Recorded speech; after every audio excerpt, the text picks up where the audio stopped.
J'ai posé une question à Nassim Saïli, coach sportif et créateur de contenu, et je lui ai demandé si cette vidéo était ta dernière tentative pour convaincre les gens à faire du sport, qu'est-ce que tu leur dirais? En tant que coach, on se rend bien compte que, avec tous les arguments du monde, si les gens n'ont pas envie, c'est impossible de les convaincre. Tu auras beau leur présenter toutes les preuves scientifiques, de leur dire qu'ils vont gagner 15, 20 années d'espérance de vie, qu'ils seront mieux dans leur peau, c'est impossible de convaincre les gens. En tout cas, c'est très très difficile. Donc, aujourd'hui, je me concentre plutôt sur les personnes qui ont envie de changer. Et je suis persuadé que ces personnes-là, en changeant, tu vois, elles vont rayonner un petit peu dans leur entourage. Dans leur cercle premier degré. Exactement. Et ça, pour moi, c'est le meilleur type d'encouragement.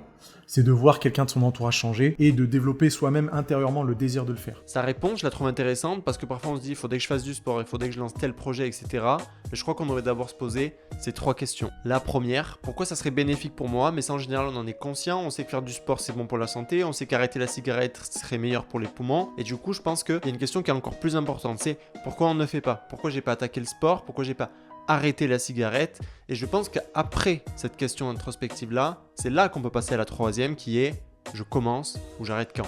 C'était un extrait avec Nassim Saïli, j'espère qu'il t'a plu. Sache que la version entière elle est disponible sur YouTube et sur les plateformes d'écoute. Et puis en tout cas, si ce genre de format te plaît, abonne-toi.